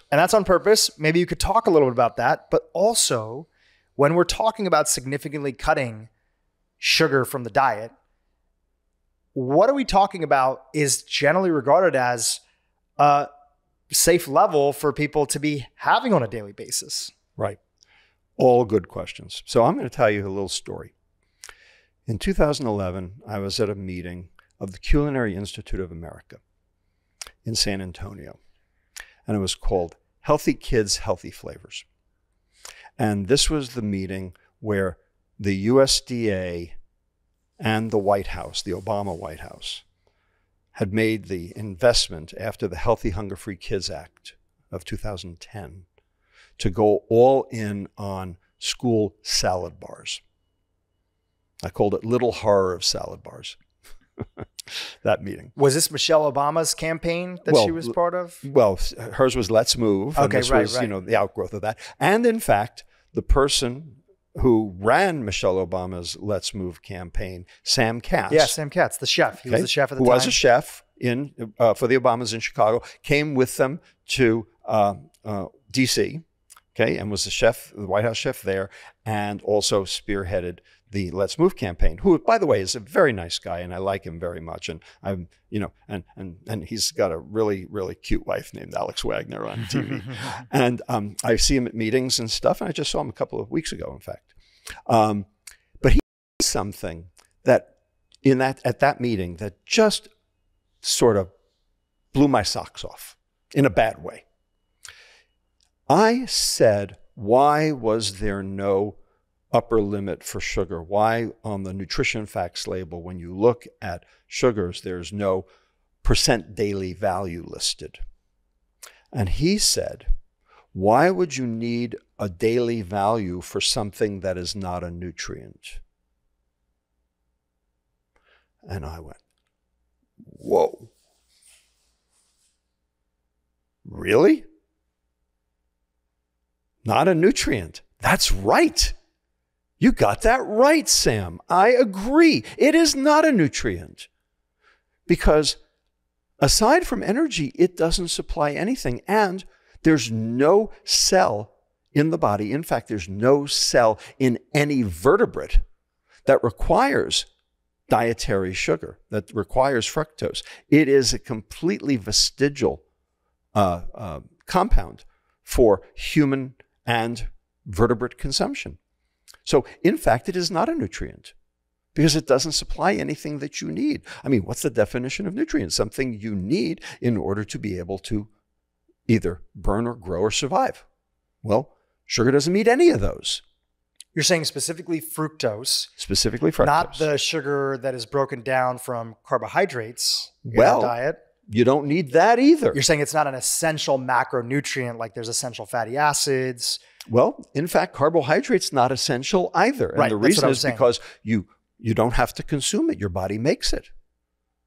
So there are these two processes in the liver, one that turns protein into glucose, one that turns fat into glucose. Glucose is so important that if you don't consume it, your body makes it. That's how important it is. So you don't need to consume dietary glucose. You don't need to consume carbohydrate. The Inuit, for thousands of years, lived at the North Pole. There's no place to grow a carbohydrate. They didn't know what a carbohydrate was. They had whale blubber. Well, the protein in the whale blubber got turned into glucose in the liver. The fat in the whale blubber got turned into glucose in the liver. And so they still had a serum glucose. William Stephenson, the famous Arctic explorer who got stuck in the Yukon, in 1916, prior to our entering World War I, and he lived amongst the Inuit for 2 years. And by the way, he found that the Inuit didn't have any cancer. And he wrote a book called Cancer, a Disease of Civilization. It was the first environmental discovery that cancer was related to our modern society, was Stephenson's recognition of that. He didn't have any glucose to eat for those 2 years, but he still had a serum glucose level. And he and his partner on the expedition ultimately checked themselves into NYU Bellevue in 1926, and for 1 year ate nothing but meat for 1 year. And it turned out they were healthier than the investigators. And just to be clear, it's not that you're advocating this, you're giving us an example. An example. You're trying to help us understand I am not advocating the essential role or non-essential role of sugar and carbohydrates inside of the body, and that the body can actually survive. That's right. So it is true your body burns glucose. That is true. And it is true that if you consume glucose, your body will either burn it or store it, and it will have a choice. But for fructose, it's completely irrelevant. Yes, we have a limited capacity to metabolize fructose, in the same way we have a limited capacity to metabolize alcohol. Now, who would call alcohol a food? Any dietitian on the planet? People tried for a long time, right? Yeah, well, indeed. And how'd that work out for us? Yeah. Not so hot. All right. The point is that alcohol has a caloric equivalent. Alcohol is 7 calories per gram if you burn it in a bomb calorimeter. Okay, well, fructose has a caloric equivalent too of 4 calories per gram if you burn it in a bomb calorimeter. Guess what? Trans fats have a caloric equivalent. They liberate 9 calories per gram if you burn it in a bomb calorimeter. We are not bomb calorimeters. We do not explode our food. We metabolize it. And we do it through specific biochemical pathways that have absolutely nothing to do with the amount of heat generated. Now, it just so happens that we do generate heat, but it also happens that over the last 150 years in America, our body temperature has gone down by 1.5 degrees Fahrenheit. Across the population on an individual internal body temperature. Internal body temperature has gone down by 1.5 degrees Fahrenheit. Now, how the hell do you explain that? Because of glucose? Because of fructose? No. The fact of the matter is our mitochondria are broken because that's where the heat comes from. So mitochondria are about 40% efficient. That is, they will turn about 40% of the calories that are presented to them into ATP, and about 60% will be dissipated as heat.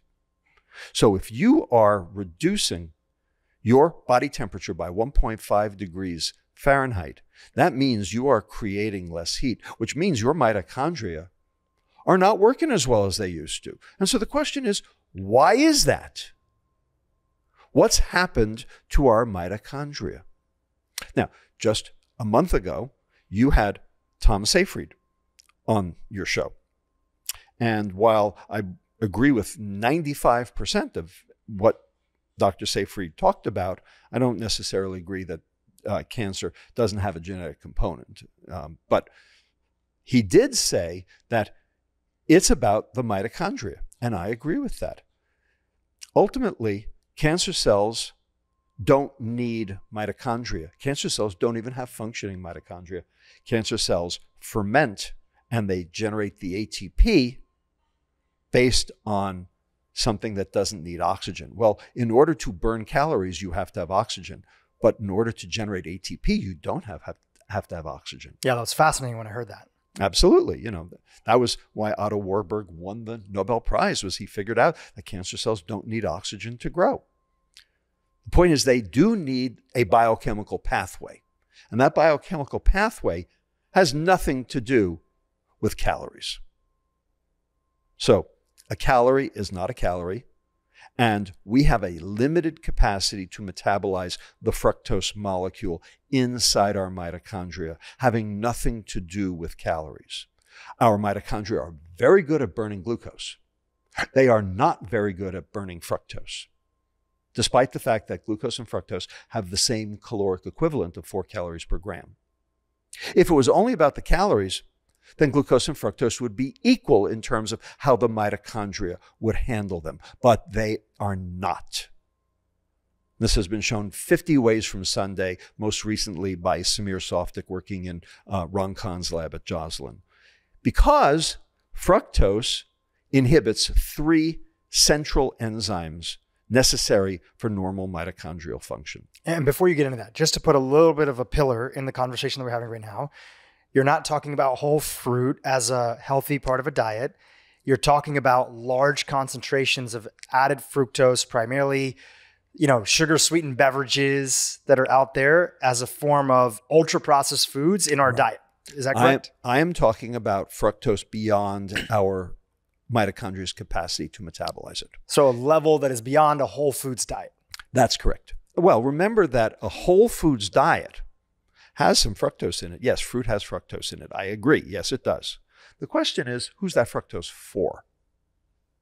When you eat a piece of fruit, when you eat an orange, is that fructose for you? And the answer is no, it's not. It is not for you. And the reason it's not for you is because the fiber in that orange, unless of course you juiced it, but if you didn't, the fiber in that orange sets up a matrix, a gel, on the inside of your duodenum. The insoluble fiber forms the lattice work of the gel, like a fishnet. The soluble fiber, the pectins and the inulin, like what holds jelly together, plug the holes in the fishnet. And together, those two, the soluble and insoluble fiber that is found in an orange, will form a secondary barrier on the inside of the duodenum. You can actually see it on electron microscopy. And you call it the duodenum? Duodenum. Duodenum. That's the first part of the intestine after the stomach. Okay, got it. And that's where a lot of the simple sugars get absorbed. Now, you don't want to be absorbing simple sugars in your duodenum. You want them to go further down the intestine to the second part, called the jejunum. And the jejunum is where the bacteria are, the microbiome. So when you consume that piece of fruit, that orange, the fiber is preventing early absorption. So you don't get that glucose or fructose rise. And so therefore your liver never has to process it. Your liver stays healthy. You stay below your capacity to metabolize that fructose. So you stay below your threshold. And because you didn't metabolize it, since you didn't absorb it early, it goes further down the intestine, and the microbiome chews it up for its purposes. So you actually fed your gut. So you protected your liver, and you fed your gut, all because of the fiber in the fruit. So what I always told my patients was, when nature made the poison it packaged it with the antidote. The fiber means that sugar was not for you. It was for your microbiome. So we shouldn't even count it in terms of the, quote, calories in, because it wasn't for you. In fact, 25 to 30% of all the food you eat goes to the microbiome to keep those bacteria happy, healthy, and complacent. And when you don't feed them, that's when all hell breaks loose. And that's when you start getting all the diseases of chronic metabolic disease, all of the diseases of intestinal inflammatory disease, because the microbiome has basically taken over your intestine. Just a clarifying point to connect two things that you've talked about, right? So you're talking about the Inuit and their diet, and they were primarily sustaining on not really having any forms of carbohydrate inside of their diet. Right. So what happened to them? You know, you were mentioning they didn't have cancer, other things. Right. Did they have all these? And they didn't have fiber either. And they didn't have fiber. So is that sort of a case that there might be, you know, the human body is quite adaptive, and whether you look at the Tarahumara tribe that's, you know, running in, you know, Central America and Mexico, and are descendants of the Aztec, and they have 80% of their diet comes from carbohydrates. So you have the Inuit who have 0% or maybe 1% come from carbohydrates. Right. That the human body is quite adaptive as long as it's eating whole foods. Absolutely. I couldn't agree more, Drew. In fact, there are multiple types of diets that work. Okay. All the indigenous cultural diets that, human existence grew up on, they all worked. It's only the Western diet that doesn't. So if you're a gatherer and you're getting your energy primarily from carbohydrate, you are also consuming it with the requisite fiber in order to basically keep the microbiome healthy, because the fiber is the food for the bacteria. We're not having large amounts of refined carbohydrates. Exactly. In our traditional diets. Almost no traditional diet has large amounts of refined carbohydrate. The closest would be the Japanese, because they had a lot of white polished rice. But they also had a lot of fermented vegetables too. Mm-hmm. So they made up for it in other ways. All right. Now, you also have the carnivores, you know, the Inuit and, you know, people on, you know, the ketogenic diet. Now, you can still have green vegetables on a ketogenic diet and you can still get your fiber. But there are a lot of people who are like straight carnivores, and they're fine too. So how come if they're not consuming fiber? And the answer is because they're consuming the other things that those bacteria need that basically ultimately feed them. So they are consuming a lot of amino acids. Those amino acids will ultimately be turned into short-chain fatty acids. Those short-chain fatty acids are food for the bacteria as well. So ultimately, the goal is feed your gut. And you can feed it one of two ways. You can feed it with fiber, or you can feed it with the stuff of meat and what's on a ketogenic diet, milk too. The one thing that you can't do is feed it fructose.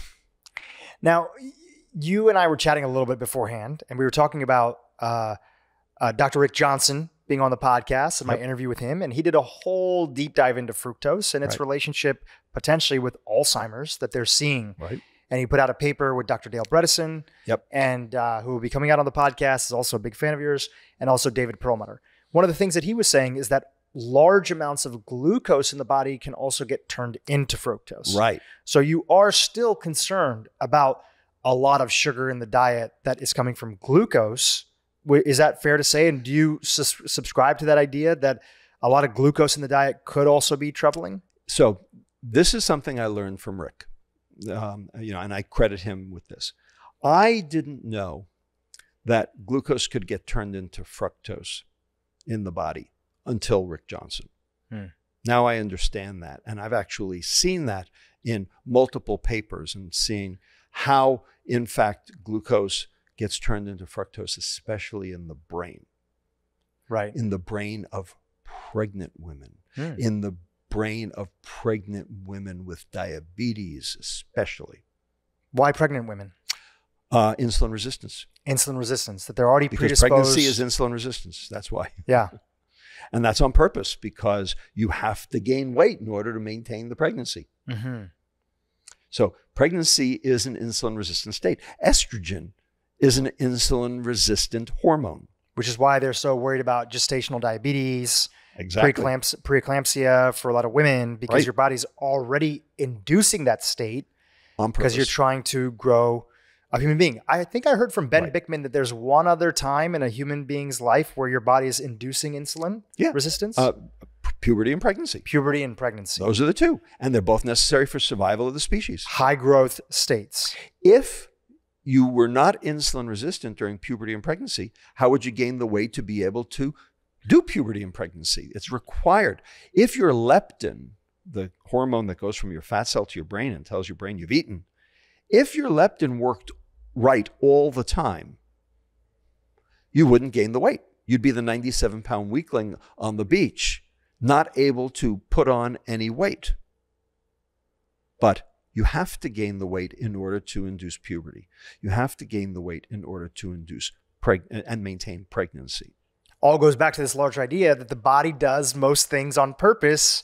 And obviously we live in a day and age where ultra processed foods and excess calories that come from them, not that calories are the full story, but in this particular context, a lot of calories, a lot of energy coming from ultra processed foods has put people in a position where they're insulin resistant all the time. Exactly. And now we have the byproduct of chronic disease that we're all dealing with. Right. So the key that brings all this together, and this is work that I did back in 2006 and published a paper on it back then. The key to this is we have this thing called insulin, which stores energy, and we have this thing called leptin, which tells us not to store any more energy because we have enough. What's the relationship between those two hormones, insulin and leptin? Turns out that's the whole, enchilada of obesity, as it were. Understanding the relationship between insulin and leptin. And I will just state it straight out. Insulin is an endogenous leptin antagonist. Insulin blocks leptin signaling. So the hormone that makes you feel like you're not hungry gets blocked when your insulin is high. Exactly right. And it actually makes sense that that would be the case, because if you're trying to gain weight, you have to do it at two places. You have to do it at the fat cell. Insulin drives the energy into the fat cell to grow it. And you also have to do it at the brain to basically block the sense of fullness so that you will eat more in order to be able to keep the process going. So insulin works at the peripheral level to store energy, and it works at the central level to make you eat more energy. Insulin is an endogenous leptin antagonist. Insulin is the bad guy in this story. More insulin, more fat. When it's out of control. Right. Well, you need insulin. If you don't have insulin, then you have type 1 diabetes, and you won't be long for this world unless you get insulin shots. Okay, you must have insulin, but you want the least amount of insulin that will do the job. Right. The Goldilocks component. Exactly. We don't want too little. We don't want too much. We need the right amount that doesn't cause excessive damage from being inside of the body. Right. Now, people think insulin is good because diabetics take insulin, their blood sugar goes down. And God knows diabetics need their blood sugar to go down. I agree with that. What they don't understand is that insulin is actually the reason for the damage, not the glucose. Not the glucose. So this gets a little complicated, but I hope, work with me here. Okay, and audience, you work with me here too. Okay. If you look at type 2 diabetes, there are two different types of damage. There's the damage to the organs, like the retina and the kidneys and the nerves, retinopathy, nephropathy, neuropathy. And those are all small vessel diseases. And all of those are made better by lowering the blood glucose. So glucose is a driver of what we call microvascular disease, small blood vessel disease. No argument. And if you take people with diabetes and you get their hemoglobin A1C down by giving them insulin or by giving them oral hypoglycemics or by giving them virtually any medicine to get the blood glucose down, their retinopathy, their nephropathy, their neuropathy will improve. So glucose does damage to small vessels. Agreed. But there's also a second boat of type 2 diabetes problems, mostly heart disease, Alzheimer's disease, cancer. And it turns out those all which have an increased risk if you have type 2 diabetes. Exactly. And none of those are made better by lowering the blood glucose. In fact, they're actually made worse by lowering the blood glucose, because in order to lower the blood glucose, you had to give insulin. And it turns out the insulin is the driver of those pathologies, the heart disease, the Alzheimer's disease, the cancer. And the reason is because insulin does two things inside the cell. Okay? It binds to the insulin receptor, and there are two pathways in the cell. The first one is the metabolic pathway, the glucose-lowering pathway, and it's mediated by a transcription factor called AKT. Those, for lack of a better word, we can call good. But there's a second pathway, a second intracellular pathway, the cell proliferation pathway. Insulin drives mitogenesis. Insulin drives cell division and cell proliferation. It drives vascular smooth muscle proliferation. That's why you have increased risk for heart attacks. It drives vascular smooth muscle proliferation in the brain. That's one of the things that reduces the ability of the brain to get oxygen, which ultimately translates into dementia. And most importantly, it will induce proliferation of virtually any glandular tissue, such as, for instance, breast or prostate. And so there's your breast cancer, prostate cancer, pancreatic cancer. Insulin drives all of these. And so if you look at mortality, and there are 5 studies where they took type 2 diabetics and brought their blood glucose all the way down. If you look at those 5 studies and you look at retinopathy, nephropathy, neuropathy, they all got better. And if you look at heart disease, Alzheimer's disease, and cancer, they all got worse. And if you look at mortality, turned out those patients died at the same time as the patients whose blood glucoses were not reduced. In other words, short-term gain, blood glucose lowering, for long-term pain. That's insulin. So what are some of the takeaways from that for somebody who's thinking about that context in their own sort of modern world of a lot of sugar floating around us? So the goal is not just to keep your blood glucose low.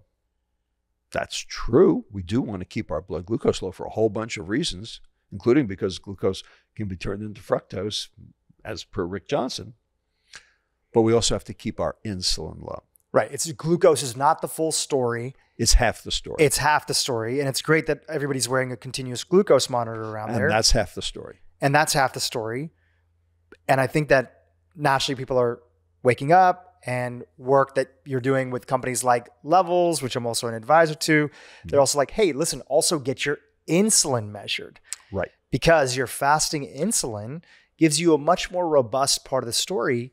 And there's a lot of factors that are at play. For example, in my own life, I saw that my average glucose from wearing a monitor was up slightly from what I could see my average on, But I started incorporating strength training into my routine more. And I was actually even eating a little bit more carbohydrates, not really like added sugar in my diet, but sweet potatoes and things like that because I was going to the gym more frequently. Right. And my insulin had dropped during that time period. Indeed. So even though my average glucose was up a little bit, a few points where maybe, my baseline when I would wake up in the morning would be, somewhere in the 80s or something like that. I was noticing it on a lot of days would be like 90s in the morning, a little higher, and my overall average was up. I don't want to say the exact number because I got to go back to the app and take a look at it. But my insulin during that same period, after about 2 to 3 months of working out more, adding lean muscle mass, which eats up your glucose, and doing more strength training, my fasting insulin came down. So that's why you're also saying that this is important to look at the 360 picture of everything. Exactly right. So let me give you a different way Please. of looking at the same issue, okay? And the audience will get this in a minute. Michael Phelps. Olympic swimmer. 5 Olympics. How many medals? 23 golds, I think, altogether? Okay. Huge guy, right? I mean, he's got an arm span, like nobody else, okay? Looks like a friggin' pterodactyl, all right? He consumed, on average, 12,000 calories a day when he was training. 12,000 calories a day. Now, they actually hooked him up to a energy expenditure monitor. He burned 6,000 calories a day in activity. Now, that's a 6,000 calorie surfeit. He should be gaining weight, shouldn't he? He should be gaining a lot of weight. He should be gaining 1.5 pounds every friggin' day if it's about calories. He consumed 6,000 calories a day more than he burned. Where'd the extra weight go? Think about that. Turns out the reason is because his mitochondria were so efficient and he had so much muscle because he's Michael Phelps and he exercised like nobody else, that his resting energy expenditure was the other 6,000 calories a day. Your resting energy expenditure, Drew, is probably around 2,000 calories a day. Now that you're training, maybe you'll be up to 2,200 calories a day. Okay, he burned 6,000 calories a day at rest, so he could eat 12,000, exercise 6,000, and still maintain his weight. So calories have nothing to do with this because it has to do with how many mitochondria you have and how well they're working. Now, just a question on that is that, isn't it still that calories are part of the equation because the mitochondria are still burning the calories? He's just optimized them to a degree where they're a lot more optimized than somebody else's? If your mitochondria are perfectly efficient, sure, but they're not because we have mitochondrial toxins everywhere. They're in the food. They're in the food packaging. They're in the air pollution. They're in the preservatives, the plasticizers, the flame retardants, the cosmetics, the wrappers, the cash register receipts at Target. Okay, they're everywhere. They are called obesogens. Chemicals that contribute to obesity unrelated to calories. And there's a whole host of them. Air pollution is one. Particulate matter alters mitochondrial function. Radiation alters mitochondrial function. Actually, this is a concern for the Mars probe. When we send people up to Mars, what are we going to do? Because they're going to be exposed to much higher doses of radiation. It's going to cause their mitochondria to basically be destroyed.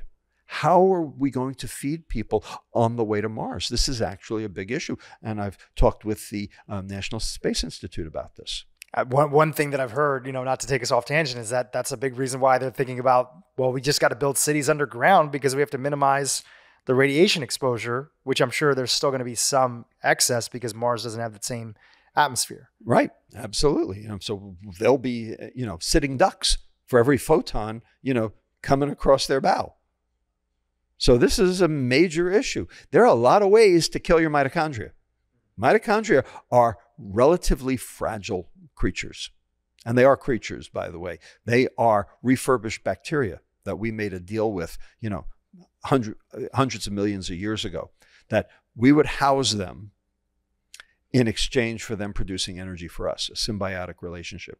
They are separate beings. They even have their own DNA, right? Mitochondrial DNA. So they only do a few things, so they can't live alone. But the fact is, we can't live without them. But they're very easily damaged, those mitochondria. And so if your mitochondria are damaged, then it is not about the calories. It's about how bad your mitochondria are. So even for somebody like Michael Phelps, and I don't know too much about him, but we know y'all read that he was a huge consumer. And when you're young and you're very fit, you can get away with a lot. But he was a huge consumer of McDonald's and pizzas and Indeed. just any way that he could get calories in. Right. So you're still saying big picture, and obviously you weren't studying him or working with him at the time.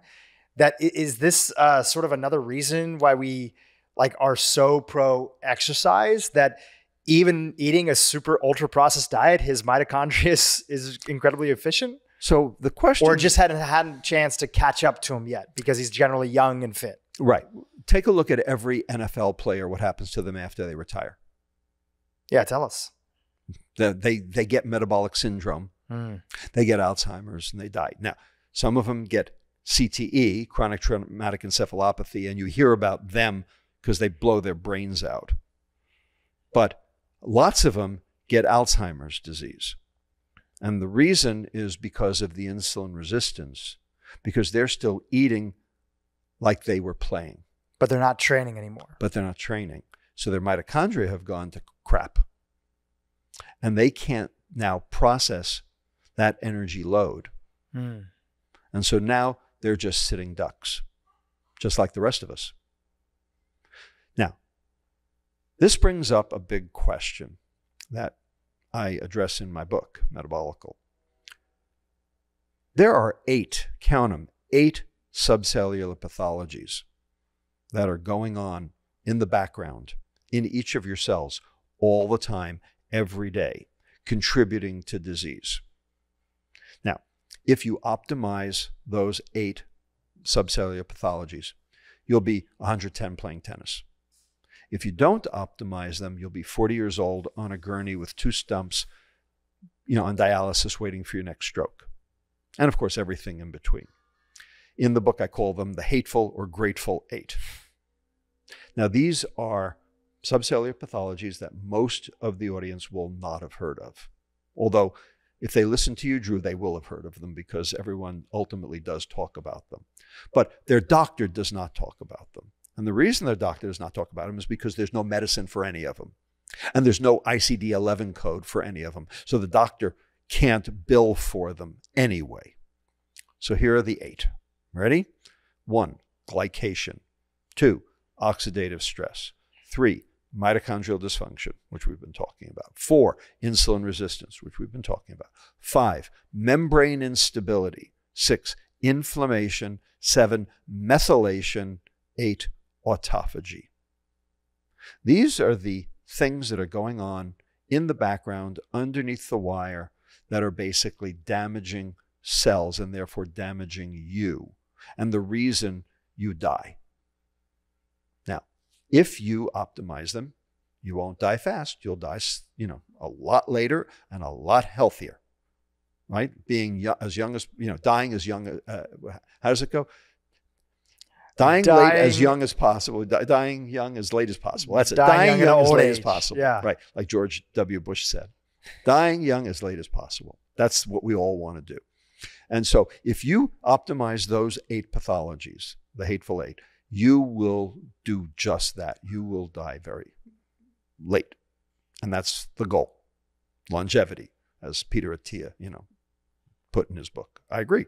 Hey YouTube, if you enjoyed what you just saw, keep watching for more great content on how to improve your brain and your life. So we are today living in an environment that makes all of this possible. And then you couple that with a diet, minimal exercise, secondary risk factors, and you have almost 1,700 people a day in the United States dying from cancer.